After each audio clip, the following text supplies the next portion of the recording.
To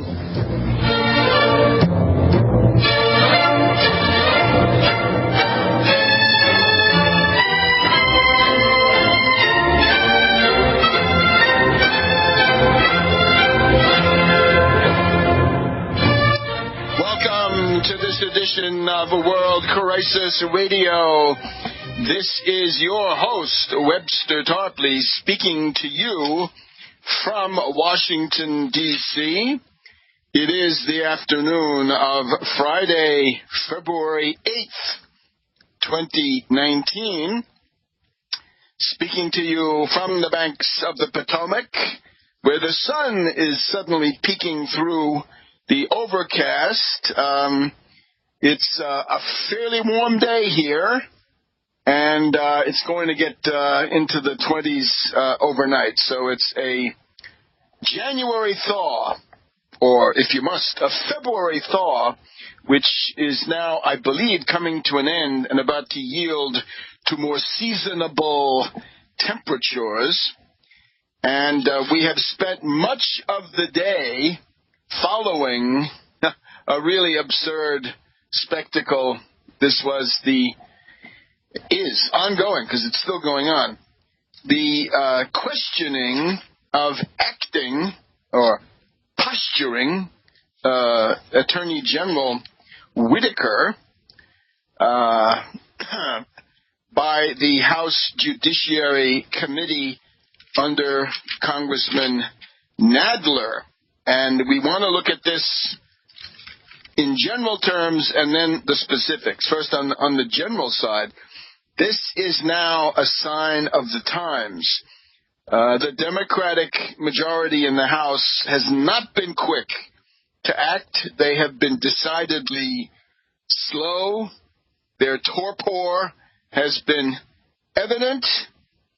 But nevertheless, at the end of more than a month and 5 days, I guess, they finally got some serious committee action going in the past week. And we've seen this happening. It is a change. It is a sea change. It is a watershed. It is a moment of transition, which I think is extremely ominous for the Trump regime, and it forces them to submit to oversight, questioning, examination, scrutiny, and they don't want any of that, right? They want to run wild the way they've been running wild. I think we ought to formulate as an enduring premise, there must never be a total Republican one-party state. These are the things that we've seen in the first 2 years of Bush the Younger, Mad Dog Bush the Younger, 2001, 2002. We had an awful situation.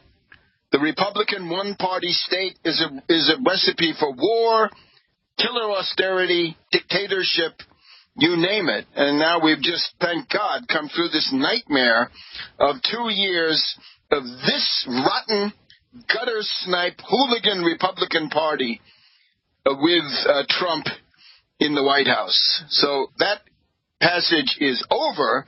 Both parties are having to become acclimated to the new world, right? The Republicans, because they don't want this oversight, again, they want to run wild. They want lawlessness, unaccountability, and simply chaos.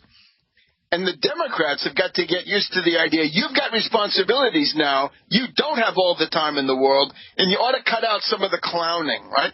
We ought to cut out some of this Green New Deal clowning, because this cannot be taken seriously. Some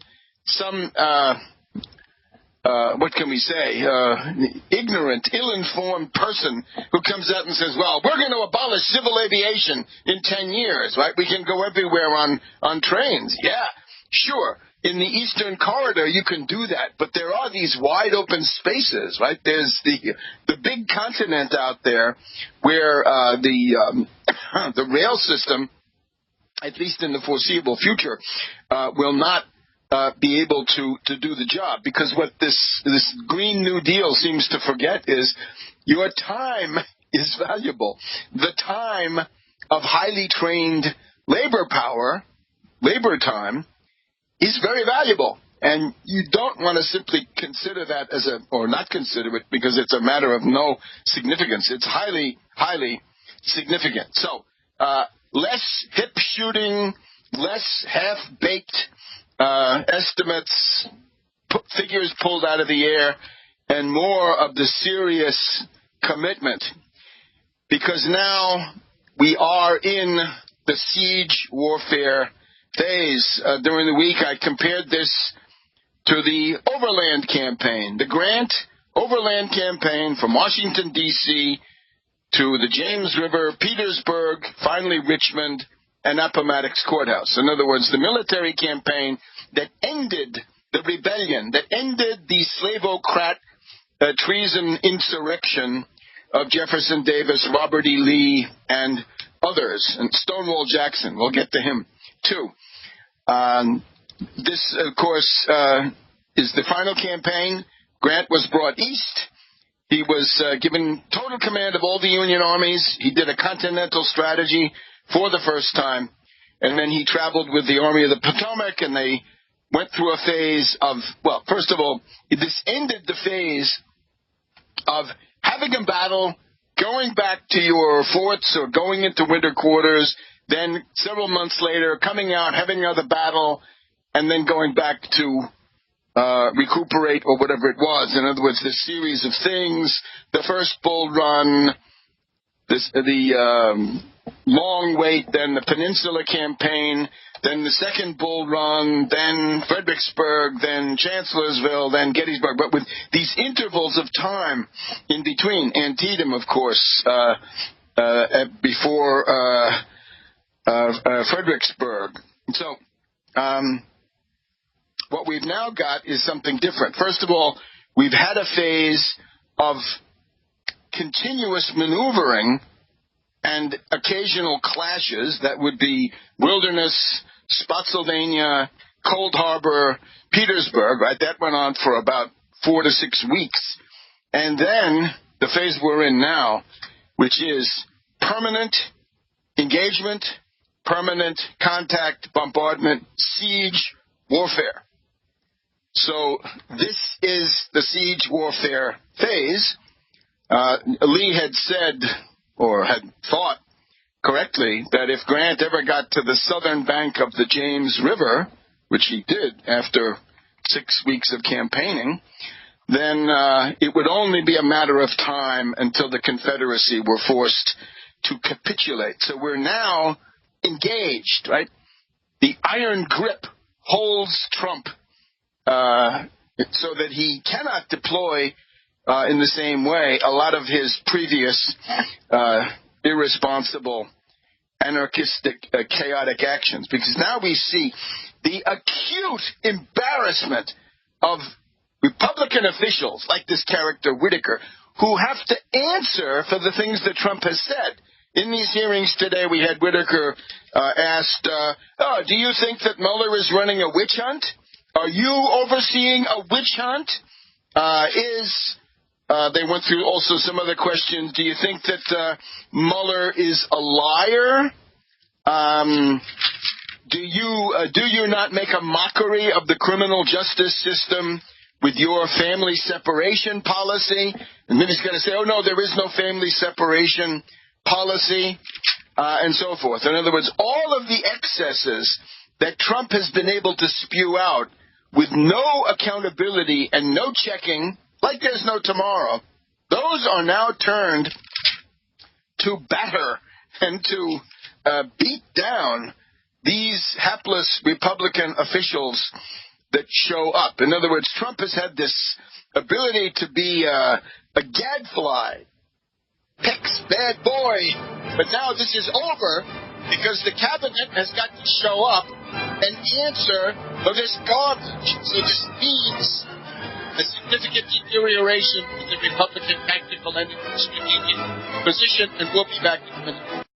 So this still is the longest day for the hapless Whitaker. Now, of course, he deserves it. He is personally, quite obviously, a scoundrel. He is a hooligan. He is a gutter snipe. He's not the worst Republican in the room, though. I think that dubious distinction goes to Chairman Collins, Doug Collins of Georgia, certainly a relatively obscure member of the Republican caucus, who is now the chairman of the House Judiciary Committee. He is in over his depth. We tried to look this guy up, couldn't find much. He represents a district in northeast Georgia. Well, we tried to find something there, right? Like what may be the town he's from or something. Couldn't find that, but found Lumpkin County. And therefore, we're going to be referring to Chairman Collins as the bumpkin from Lumpkin. And we can also refer to the hapless Whitaker as the 90-day wonder, because it looks like his tenure in office at the Department of Justice is likely to get close to 90 days, but maybe not reach 90 days, and certainly not exceed it, because the sinister William Barr, the architect of the Iran-Contra cover-up of the early 90s, the unworthy antagonist of the great Lawrence Walsh, the independent counsel to clean up this monstrous Iran-Contra, drug-running, gun-running, and all sorts of other crimes, right? Constitutional crimes. A lot of it run through the Reagan White House, a lot of it implicating somebody like George Bush the Elder. Anyway, the pardoning, the specific use of pardons to shut down an investigation. This was the infamy of December 24th, 1992, the pardoning of Weinberger and McFarlane and Abrams, I think, at the same time, and Fears and Claire George and others. This was all supervised by the infamous Barr. So Barr is back again, and the crossing of the Bar will be sometime next week, it's thought, sometime like Wednesday, midweek. So this was the swan song of Whitaker, but it showed to what a degraded depth the Republican Party, or specifically the Trump Party, has sunk in choosing these officials, right? This is one of the big four: state, defense, Treasury, Attorney General. This is what you have in the Republican Party. Well, this is a political formation that only can be described as fey meaning chosen by destiny for early extinction. That's the way we see it. So anyway, what we're going to have now for a period of time, if the Confederacy couldn't really last more than about, 8-9 months after the beginning of the siege of Petersburg, now we've got the siege of the Trump cabal masquerading as U.S. government.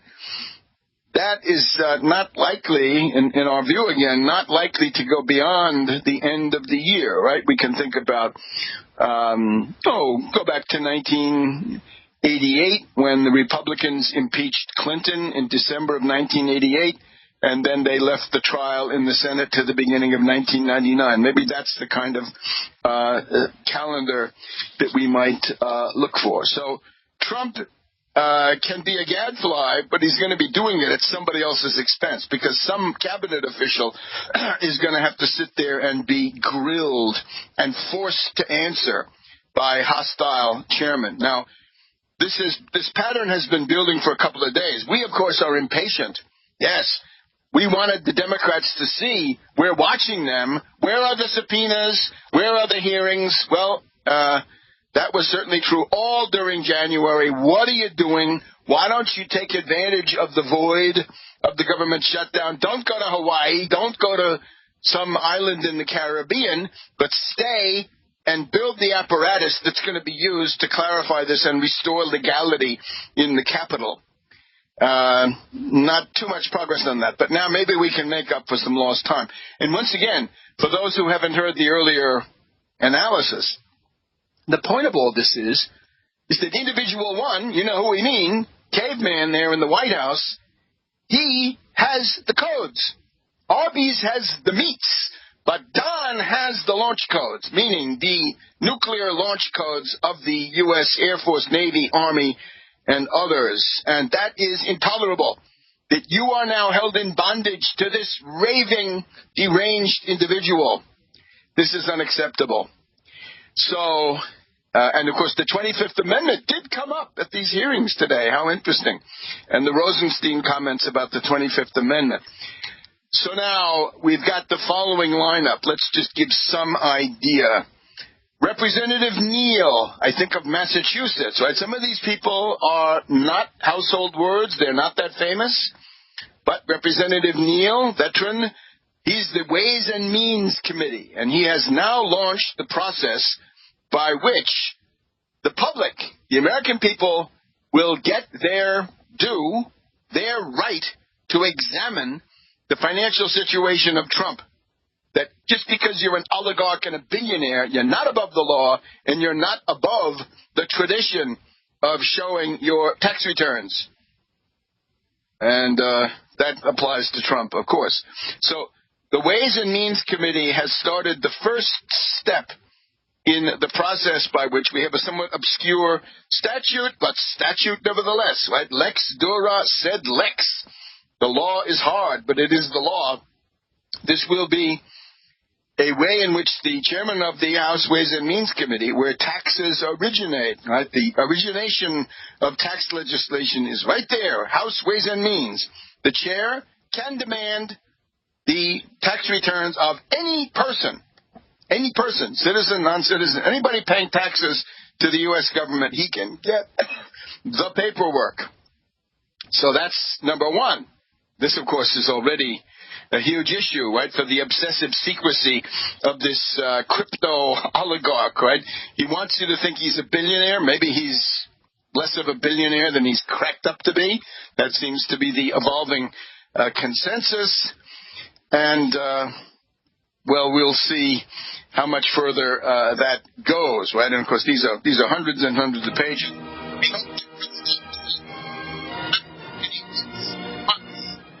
We'll go through the rest of these committees in just a second on World Crisis Radio. Come back to World Crisis Radio. We want to remind you of our weekday program, Monday, Tuesday, Wednesday, Thursday. Please go to AmericanSystem.tv, AmericanSystem.tv. You can access that directly through the Tarpley.net webpage. Just click on there. Go to AmericanSystem.tv. Join the podcast. We're there 9 o'clock in the evening, Monday, Tuesday, Wednesday, Thursday. And in the world that is now opening up, right, the world of multiple committee hearings, you're going to want to get the lowdown from Washington and around the world every day of the week. And here we're recording on Friday, right? So this essentially wraps up the week, and you have the leisure to listen to that on the weekends. But increasingly, the Saturday broadcast is indispensable, but not enough. Indispensable, but not sufficient. So please come and join the podcast and support this work, because this is an independent voice. You want to go back and look at the commentators to the State of the Union address this past week. Go to Webster G. Tarpley. Take a look at that and see, see what you think, because we are committed to the idea. We know what's going on. We know what is happening, and we want to be able to tell you what to do. And, of course, it has to do with political action. So Neal of the Ways and Means Committee wants Trump's tax returns. That's already a freakout. Nadler, well, we've seen Nadler in action today. He's doing yeoman's service. This is the grilling of Whitaker. I'll give you a few details about that in a minute.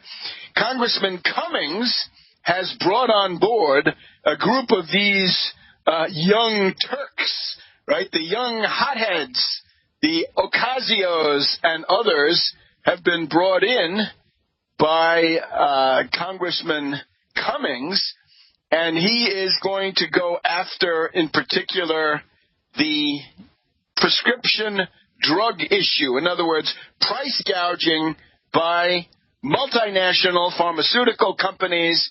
Many of them are headquartered in Switzerland and other places, and they are oligarchical, and their pricing needs to be submitted to scrutiny. Now, of course, here, part of this is the fault of the U.S., right? Thanks to the Republicans and those louts that run them, you're not allowed to haggle for many drugs. If you're in the government, you know the drill.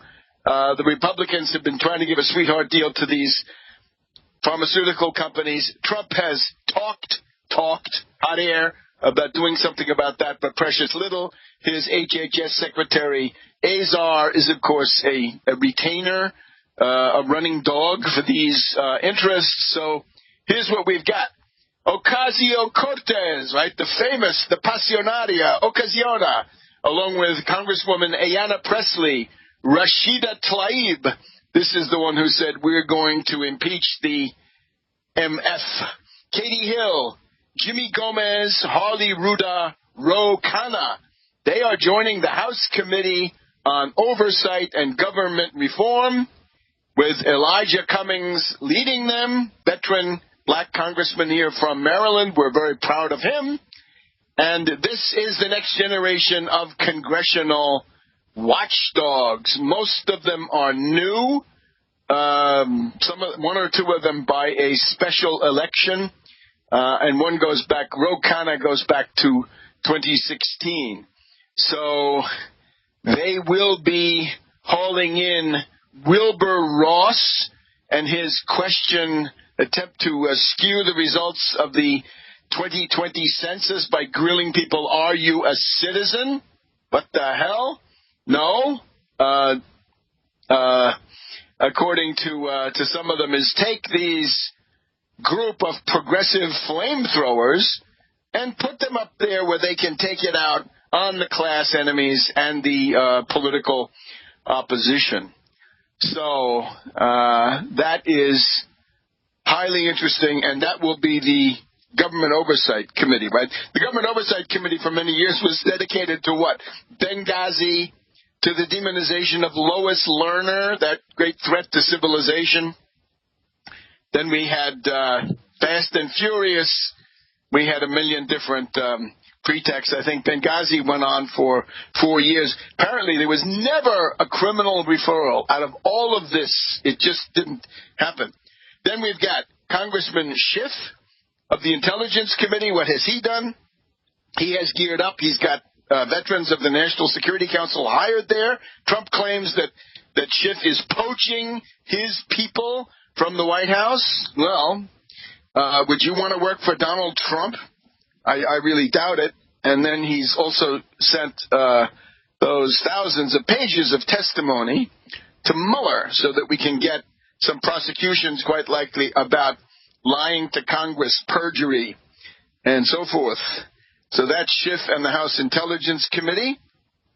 You've also got Maxine Waters of the Banking Committee, and her specialty is Deutsche Bank, the money laundering apparatus, the Russian influence, and why this is the favorite bank, really the only bank that would lend money to a certain Welsher poltroon and wastrel, Donald Trump. So that's going to be the siege artillery that will now pin down these Republicans. Here, another example of how Trump shoots off his yap, and then one of these hapless creatures of his has to go to the Congress and get torn up. For example, today, Whitaker was asked, is there a border emergency? And then, you've just told us that crime is down across the United States, that other indices point to a lower level of pressure on the border. So which is it? Is it an emergency or not? Right? It sounds of unsuccessful and maladroit evasive action. So Trump, yap, and then some poor fall guy like Whitaker, a pathetic figure, although a gutter snipe himself. They have to go and take the rap. He was told that you ignore voter suppression. You haven't lifted a finger. Let's just go through some of the highlights of this hearing, which has been going on pretty much all day. May still be. I can't follow every word. So here we are. The chairman is Nadler, business-like, normal. Then we have the bumpkin from Lumpkin. Man, he didn't want this hearing. Right? The Republicans, they tried to get it adjourned. They tried to end it as soon as it started. They don't want scrutiny. They don't want accountability. They want to head for the hills. Collins gets up and says, well, this is a character assassination. This is, and then he essentially he wants to eat up the time. So he comes forward with these homespun anecdotes and backwoods witticisms, I guess, from Lumpkin. He says, it reminds me of my kids when we had an Easter egg hunt and they finally found an Easter egg, and I'm so happy to see. This is pure political theater. This is unfair. This should end. This is pointless. If you ask him, why did Trump appoint you, that's offensive. How dare you offend this dedicated public servant, Whitaker? God, give me a break. The crescendo, where's the popcorn? Let's install a popcorn machine in the back of the room. This is a dog and pony show. We're playing hide and seek with Nadler. This is wrong. Move to adjourn. Defeated 24-10. The Republicans can't keep their forces in the field when they're defending the Trump-Whitaker tandem. We'll be back in a minute. To World Crisis Radio.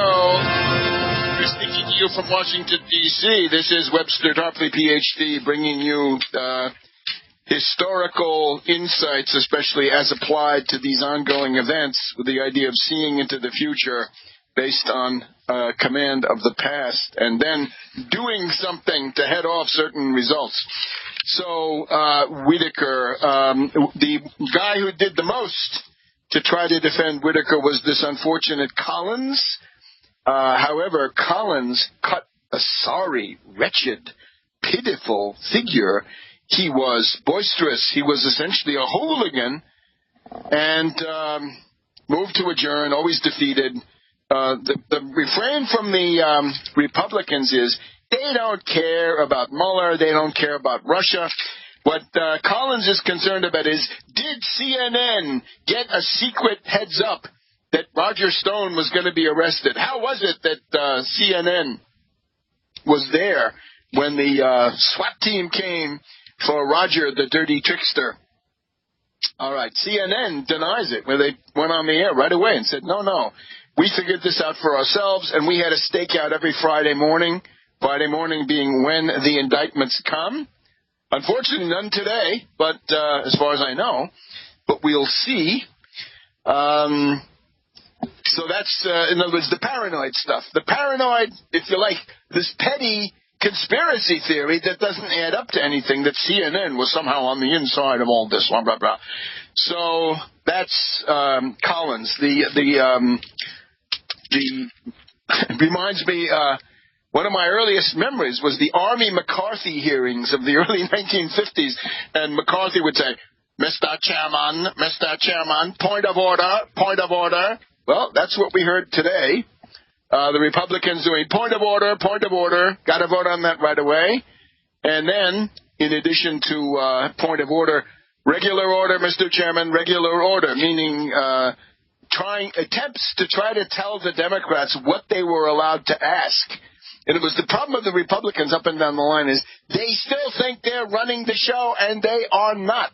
And they are going to get bashed and put into line, and that somehow happened today. This included such gutter snipe stalwarts as Jim Jordan, Freedom Caucus, Tea Party lunatic. Sensenbrenner, left over from Clinton Gate. When he sees Barr, I'm sure that'll be like old home week. Louis Gohmert, speaking of paranoia. King? Was King on the committee? I don't know. King didn't show up when I was there. But, of course, he's been kicked off all of his committees, so I guess he won't be there. Now, the thing about the Republicans is their fighting trim is bad, right? One of the things, undoubtedly, right, undeniable thing about Pelosi, we are not the Pelosi fan club here. No. But she did keep together this heterogeneous group of the Democratic caucus, so they all voted together on every vote. Now, what we had today was a whole series of moments when there were no Republicans in the room, right? Collins would say, I'm outgunned, but I still want to call for this line of questioning to be ruled out of order or something. And he tried that a couple of times here. We had the Republicans. The Republicans are not showing up for Trump, or the Republicans are not showing up for Whitaker. Somehow the Whitaker-Trump combination does not get the Republicans out there because they're now part of a losing spectacle, right? They're destined to lose every party line vote. A decided change from the past 2 years, and indeed a decided change from the last 8 years, right? For 8 years, these bums have been able to run wild, and now they're not going to be able to do that. So the specifics, again, I think that's a very important finding, that the Republicans are not sticking together. Many of the Republicans not staying here. At one point we heard Congressman Lieu, Democrat, Raskin of Maryland, Democrat, Jay Powell, Democrat, one or two more Democrats, all Democrats, because there were no Republicans in the room willing to go on TV and say something. So this is ominous for them. And Congressman McCarthy, you're doing a terrible job, right? Kevin McCarthy, you minority leader, that's no great performance that you put in today. So the questions that arose naturally, did Trump tell you what to do? Did Trump tell you what to do about Mueller? No. Have you interfered with Mueller? No. How often have you been briefed? The method for Whitaker was always to repeat the question and say, Congressman, I realize why that's so important and you're so passionate about this issue, but blah, blah, blah. So filibustering, eating up the clock, running out the clock. Have you been asked to approve of any actions by the special counsel? Are you going to assert executive privilege? He says, well, my traditional Department of Justice, it's not a tradition. It goes back to Sessions, the secessions. We always assert executive privilege if we think the president might want to assert it in the future. And Nadler said, look, I sent you my list of questions days ago, right? Weeks ago, I told you what we were going to ask. And if you wanted to get the White House to assert executive privilege, you could have done that, but you didn't do it. You didn't do your homework. You didn't prepare. So much so that with this evasive behavior by Whitaker, Nadler points out that if this is what you're going to do, right, treat this as a dog and pony show, in the words of the infamous Collins of Lumpkin, then we want you back. We didn't subpoena you today because you showed up, but now we will have to have you come back. You will have to return for a deposition recorded and under oath that will be public, and we're going to ask you these questions again on these specific points. So they're trying to box him in and saying, are you claiming executive privilege, or is the president claiming it? If so, we've got to hear from him. And so forth. Were you aware of Roger Stone? What about Bruce Orr? A lot of these things are the Republicans' greatest hits of the past 2 years. Is Orr still working at the Department of Justice? Yes. What about the Inspector General's investigation of the Carter Page FISA warrant? Oh, my God. Remember, there's also this other guy, you may hear from him, John Huber, the U.S. Attorney of Utah, who's supposed to be doing some kind of an investigation. Then we have the sheer insolence of Whitaker. At a certain point, he says to Nadler, Nadler's asking him a question, and Whitaker essentially looks at his watch and he says, Chairman, sorry, but the 5 minutes are gone. You can't ask me any more questions. Wow. At one point, he was asked, when you worked for this reactionary lobbying pressure group, right? Who paid you? It turns out he was paid by the Donors Trust, which is a front for oligarchs who want to make contributions and not be identifiable. So he says he worked for them. They asked him, what was this group? He said, well, you can look at our website. In other words, I'm not going to take the trouble to answer you, you mere congressman. Go look at my website. Go look at the website of this. So what is the defense of the Republicans? That, this looks more like a confirmation hearing. So what?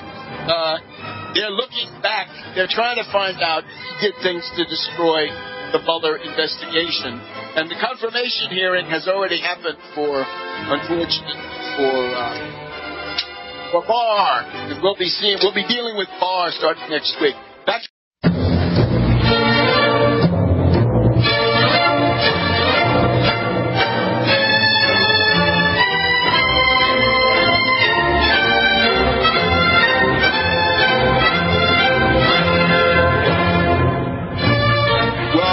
to the second hour of a World Crisis Radio. This is Webster Tarpley, your host here in Washington, D.C. It is once again the late afternoon of February 8th, 2019.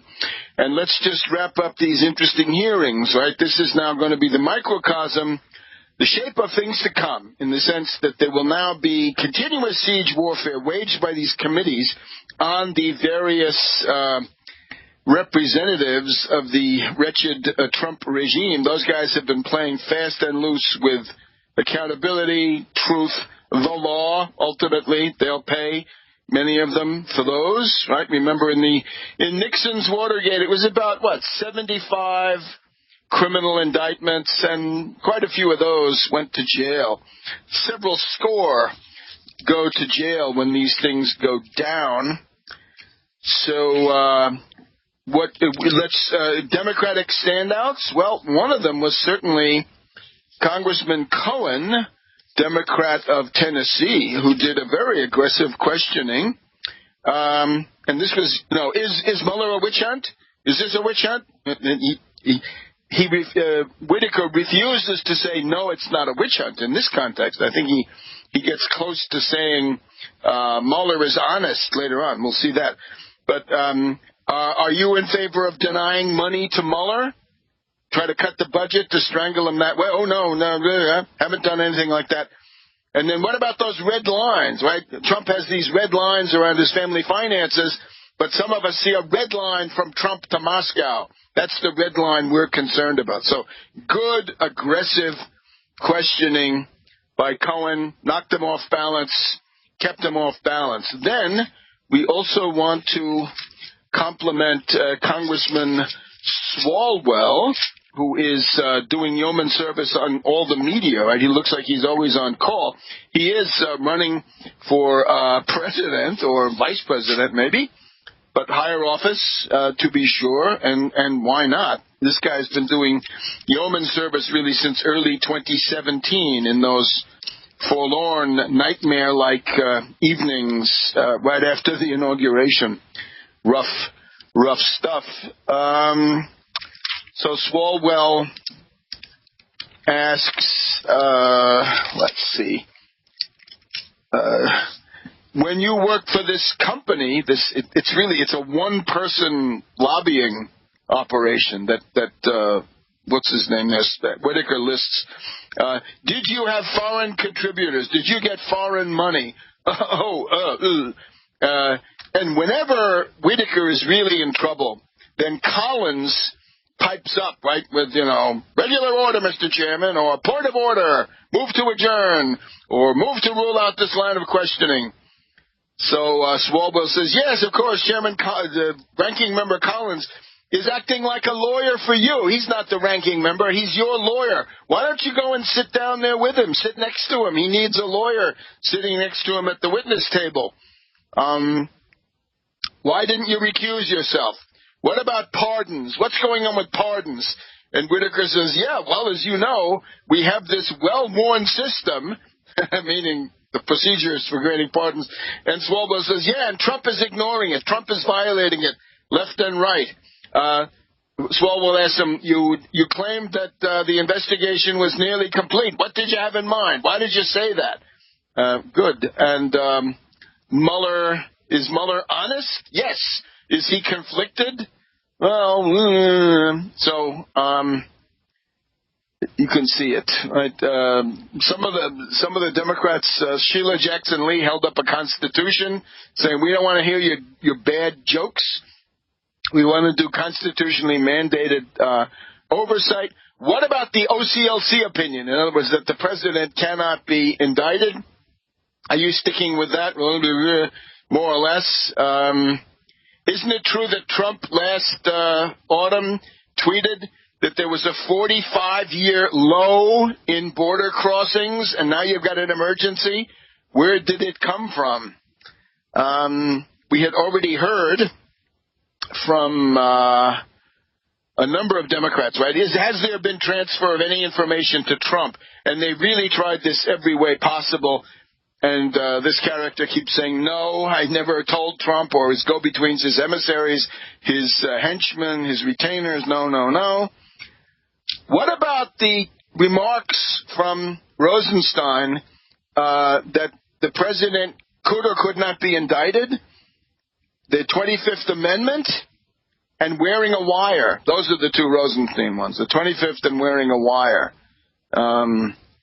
And this character, really, the line from Whitaker is the one he's always had, which is, there was Russian interference, but no collusion by the Trump people with Russia. So, parliamentary obstructionism, disruption, and hooliganism. Let's just find a couple of interesting zingers.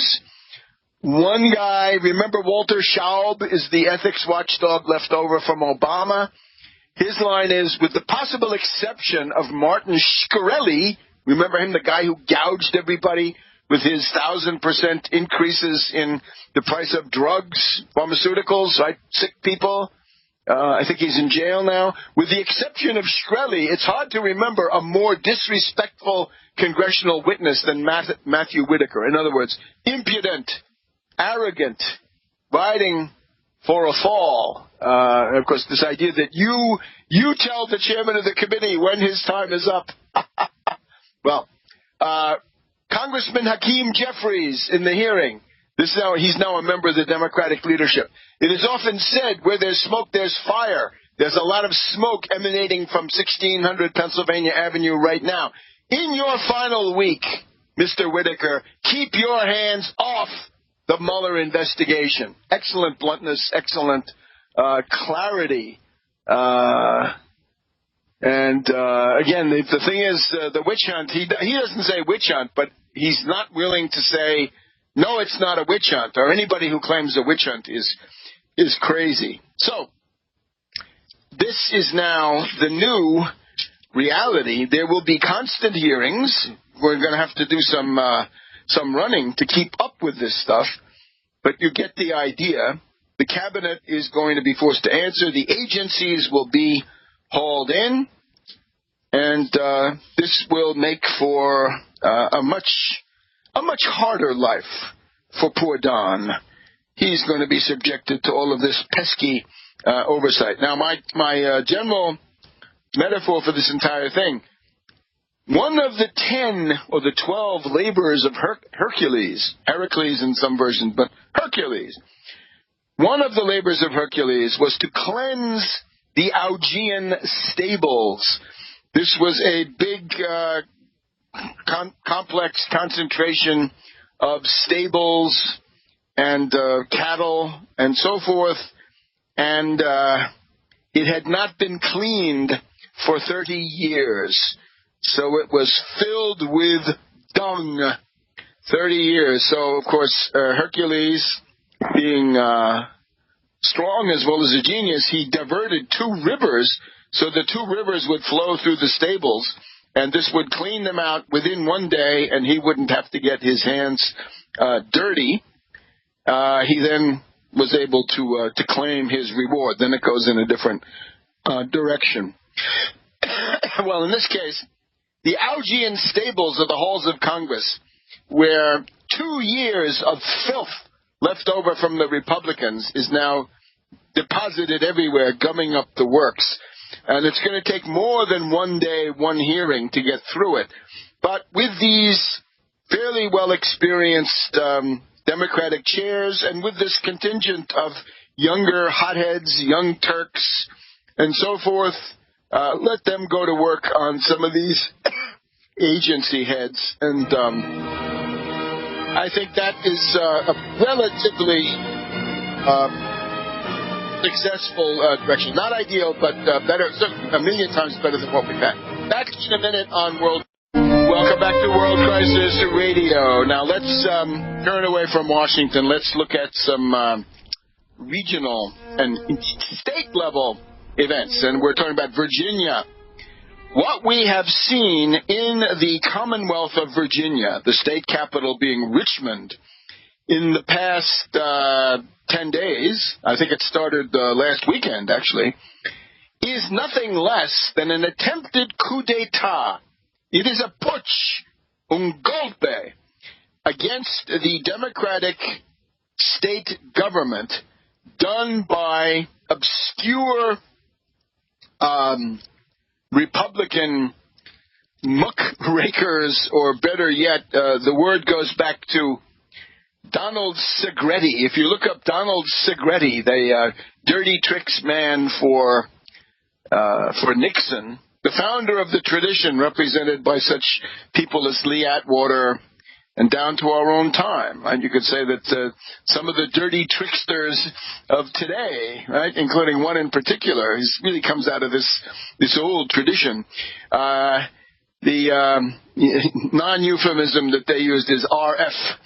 So the RF brigade is at work, and it's the form of an obscure Republican, or even worse, it's an extreme, a right-wing extremist website, which is the author of the articles is somebody who worked for Breitbart, but found that Bannon and Breitbart were too tame, and the track record of some of the people behind the website is supporting Judge Roy Moore, the former candidate there for Senate in Alabama, who was found out for his proclivity of harassing young girls, young women, girls really. And he had also supported in this Corey Stewart, right, the guy that these guys liked. Corey Stewart of Virginia, who was the candidate for governor of the Republicans, who lost big. His main item in his election platform was to preserve the monuments to the Confederate States of America, meaning treason and slavery. That was his line. So these malcontents have somehow put together, they have assembled a email that had been around for a long time, a picture of 2 people, nobody knows who, right? Blackface, the one, Ku Klux Klan robe, the other, and try to say Northam is in there. It is on a page in a yearbook from medical school that is Northam's page, but there's no way to know whether he's in the picture. So nothing has been proved against Northam. That was step 1. Then soon thereafter, and this can be independent, it's hard, very, very hard to say how these elements are coordinate, if they are at all. but they've converged in time. This is now the point, that the lieutenant governor, Fairfax, is accused of sexual assault by a reputable lady who claims that he assaulted her at the 2004 Democratic Convention. And that was number 2. And then number 3 is that the current Attorney General Herring, prodded by God knows what, by conscience or maybe by warnings that something was coming, we don't know, admitted that he too had gone to a party and had used this idiotic tradition in the Confederate States of blackening one's face and trying to do scurrilous racial and racist imitations. All right, so that means the entire government hierarchy is under attack. Naturally, we're always interested to see somebody like Kirsten Gillibrand of New York, a former Republican with a reactionary, xenophobic past, all kinds of connections to Wall Street, calling for Northam to quit. Kamala Harris immediately joining in. And then similarly for Fairfax, Kamala now says that she believes the accuser and so forth. Northam got the worst of it. Fairfax got considerably less, and Herring is sort of neither here nor there. Now we've got a fourth offender here, and this is a real offender because here's the difference. These people, Northam, Fairfax, and Herring, that's an administration that has fought to provide the Medicaid expansion into Virginia. Under Obamacare, it had been blocked, even though the previous governor was Terry McAuliffe, the Clintonite Democrat. He couldn't get it done. He couldn't get the Medicaid expansion done. But Northam has done it. 300,000 to 400,000 people now have the Medicaid expansion. The Republicans are already trying to find ways to impose workfare, slave labor as the price of that. But the fact is, there are hundreds and ultimately thousands of people in Virginia, many of them black, many, who are going to live and not die because this medical care has now been made available to them. And anybody who tries to argue around that one, I think, is severely confused, and their opinion should be disregarded. So isn't that important, right? Isn't it important to see that lives matter, black lives matter, other lives matter, and with Northam, these lives have a much better chance of getting somewhere. So you got to measure that then. In other words, you got to say, what's more important? What he did 35 years ago, and you're not even sure what he may have done in terms of a picture and a stupid racist costume. You're talking Virginia. You're talking the Confederacy, huh? You're talking the most Confederate, Richmond being the capital of it, as long as it lasted. So that would have been Northam. Fairfax, of course, he's accused, but nothing is proven. So what are you going to do with him? And Herring is just somebody who's either warned or conscience-stricken. Normant is a different story, though. Normant says, oh, yeah, I was the editor of the yearbook at Virginia Military Institute. Oh, my God. VMI. 2 things to know about them. One of their leading professors in the 1850s was none other than the mystical and deranged Stonewall Jackson, Thomas Jonathan Jackson, who, along with Robert E. Lee, those guys killed more Americans than Hitler. That's what the Confederates can say, right? That they've killed more Americans than anybody else. Confederates, one side, Americans, the other. So they fought the Americans. And how are you going to honor such people? And, of course, then the VMI cadets became a military unit to fight the Union forces in the Shenandoah Valley in 1864. So that's Normant, and this is one of the main people who prevented the Medicaid expansion for all those years. So in his case, we're going to take it seriously. It's a different kettle of fish compared to what are you doing right now. Back in a minute.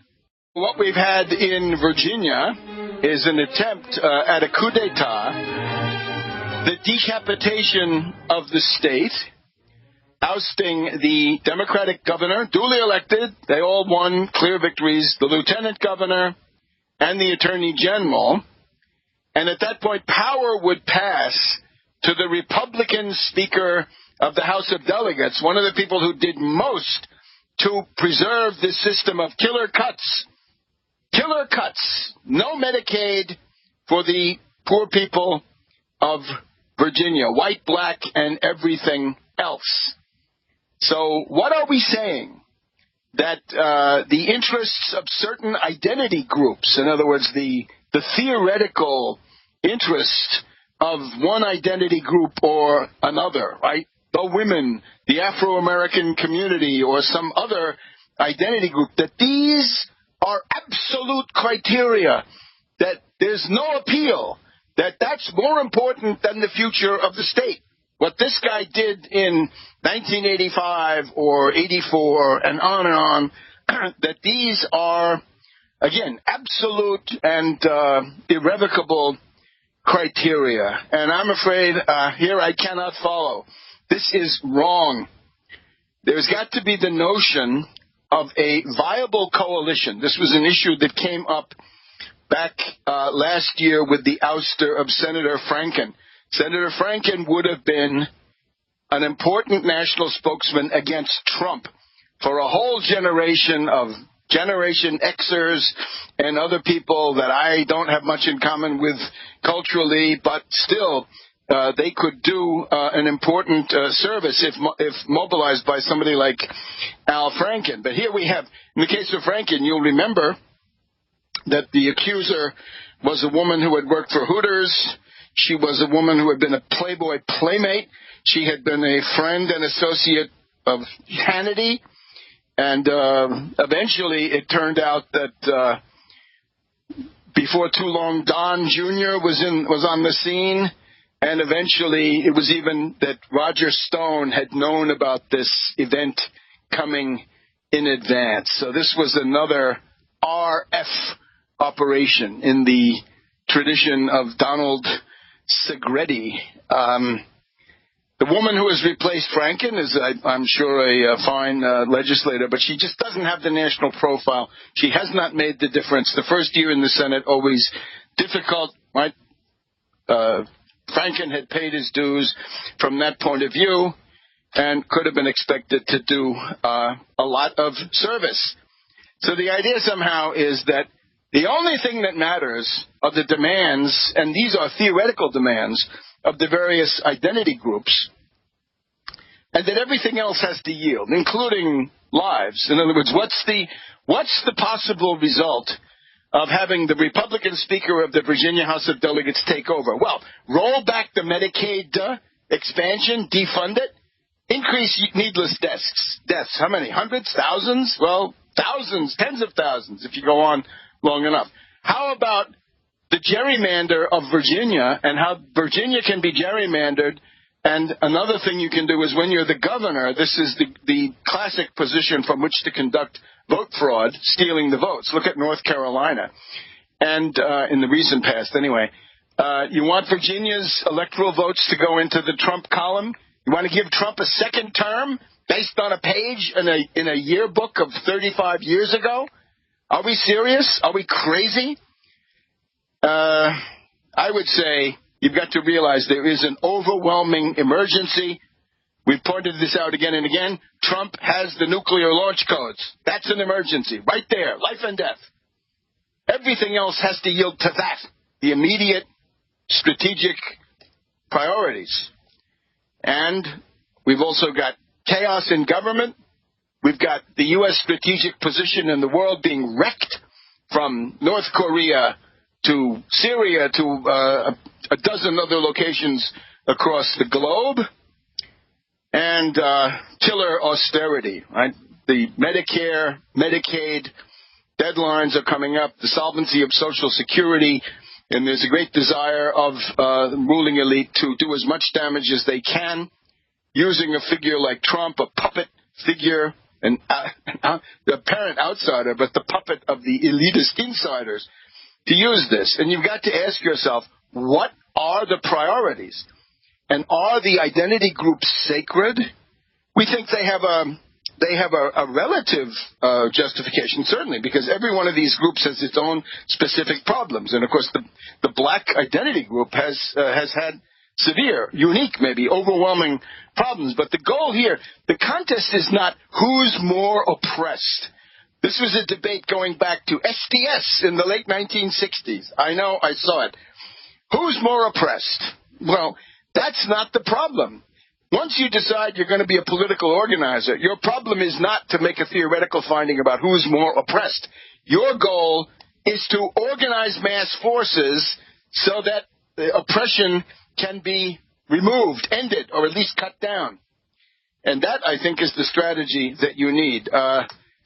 The German medieval term is Burgfrieden, that if the castle is under siege, then the feuds you may have with your neighbor have got to be relegated to the second rank of importance. Once the place is under siege, then you've got to work together. You got to swallow whatever your story was and decide that you're going to contribute to the common defense. In other words, is there an American people? I say yes.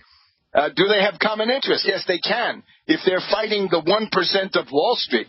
But if they're fighting among themselves, then they're lost. Sure to be defeated, sure to be kicked to the curb here in the modern world. So we recommend the de-emphasis. In other words, not that the identity groups cease their agitation, which in many cases is justifiable, but that they have a clear strategic idea that you can't run everything according to the needs of this or that or those identity groups. Now, Washington Post headline of today, I've got it Friday, February 8th, pressure to oust Northam is easing, and they're crying because the Washington Post in this case is dirtier than the New York Times, right? They have been the flagship, right? Their editorial of yesterday is essentially that Northam has got to resign. They want him out.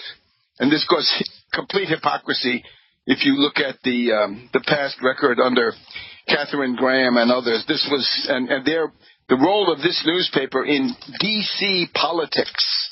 Not good. Not good. And they have no pulpit from which to preach sermons about race relations or, for that matter, about women and so forth, right? So that's the Washington Post.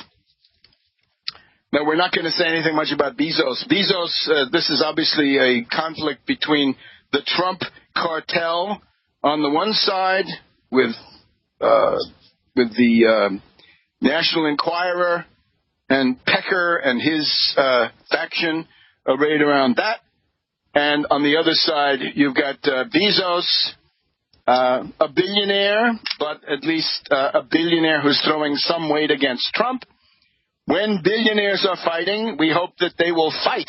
We hope that they will weaken each other to the maximum possible extent. And I'm disturbed to see how quickly a lot of the TV commentators rush to canonize and laud Bezos. We don't do that. We leave this unsavory affair to others. But the point is, there is a public interest, is to find out some of the materials that are at issue here, which would be of public interest. But for the moment, it's simply the Trump cartel against the Bezos forces, and let's watch that play out. We'll be back in a minute on World Crisis. Back to World Crisis Radio, Webster Tarpley here in Washington, D.C. Already our last segment here in the afternoon of February 8th. We note that the stock market is now down 3 days in a row, down about 60 to 65 points today. That's the third loss in a row. There had been a kind of truce or stasis during the month of January. That is now ending. The reports are that the negotiations with the Emperor Xi and his minister Liu He, that these are not going so well. I'm just seeing now that a second woman has accused Lieutenant Governor Fairfax of sexual assault. Fine, let that play out. Lieutenant Governor Fairfax needs to stay on the job and not be stampeded into quitting. I think there's a certain degree of remorse in the Democratic Party that they were so eager, like hyenas, to jump on the anti-Franken bandwagon. Right? You can't have civilization if ID group ostracism, if ostracism becomes the coin of the realm, in other words, the principal factor in society, you're going to get yourself chaos.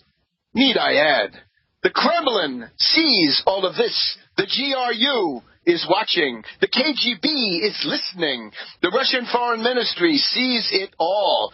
And they're saying, maybe the way to wipe out the United States is to get them fighting among themselves based on these reports, right? This is now the very dangerous open season on ostracism, triggered maybe by this Me Too movement, but certainly going on now. So Northam, Fairfax, Herring, stay where you are, continue to do your jobs, and get that Medicaid expansion working, save lives. Show us, if you're not racist, fine. Racist is as racist does. So don't quit, but show us through your works, right? Show us your faith through your works. If you're an egalitarian and not a racist, then show that by concrete achievements. The late Hubert Humphrey once said, if you're against the social safety net, you are a racist. If, in other words, you're a Republican, you're against the social safety net. You got to remember that that's a social safety net that is the life and death factor for so many black Americans and other racial minorities, so that you can't be a big enemy of the New Deal and Great Society social reforms and at the same time escape racism. You're a racist. So I think that's key. Resign. No, don't resign. Get to the bottom of it. Have hearings, investigate, that's all fine. But let's keep a functioning government. And for God's sake, let's not deliver Virginia into the Trump column so that we have another 4 years of nightmare. Can you imagine how wonderful that will be? Thank you. Thank you, Gillibrand. Thank you, Kamala. Thank the rest of these people, right? Some of them do it with greater conviction than others. Anyway, we want to point out essentially that the stock market, because the China negotiation is now reported to be not going so well, according to Kudlow, shooting off his yap, the stock market is back in trouble. Right now, the technical level that many are pointing to is 2690. The market was, it managed to close above 2690. S&P 500 is now at 2708 approximately. So that's significantly above 2690. But if it dips below 2690, that is thought to be the harbinger of further decline.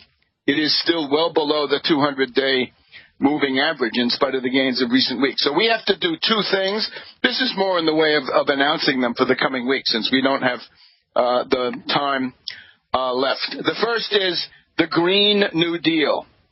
This is an unfortunate exercise. In particular, we want to condemn the role of Senator Markey of Massachusetts. We've long called him Senator Malarkey. Senator Malarkey of Massachusetts is telling us that this is the fight against Nazism. This is the moonshot. These are the other great challenges, mobilizations of the American people in our time. It is a 20-year transition to end all fossil fuels. No more gasoline, no more oil, fuel oil, diesel, no, none of this. No more petroleum. And then, inexplicably, no nuclear either. And that's the point where I say, this is in bad faith or they're crazy. Because if carbon really is the problem, then nuclear has got to be a big part of the answer. We're glad to see Bill Gates of Microsoft, the Microsoft fortune. Bill Gates is promoting a return to nuclear power, and he's even got a group of senators. He's got a group of legislators. I think he's got Sheldon Whitehouse of Rhode Island, who is part of that, a distinguished Democratic senator. So we have all that. Other countries, Moscow, Beijing, and so forth, they are promoting lots of nuclear reactors. The idea that the United States could survive based on windmills might be a 12th century technology, or maybe even earlier. We've just heard, the wall is a 4th century technology. Okay, windmills are not much better. And solar cells, at least 100 years old. What about modern nuclear? It means 4th generation, high temperature, pebble bed reactors with all the built-in security guarantees. And that's an alternative until we can have thermonuclear fusion power, which has lost some momentum maybe in the last couple of years, but we'll check up on that. The problem is that windmills and solar cells are anti-economical. And what do you do at night? What do you do when it's cloudy? What do you do when it's raining? What are you going to do? So this is Senator Malarkey, and unfortunately, the Passionaria Ocasio has lent her name to this. So we have the 10-year national mobilizations, net zero greenhouse gas emissions. Again, it's a utopia. The smokestacks of China are belching forth tons and tons, hundreds, thousands of megatons of carbon and pollutants.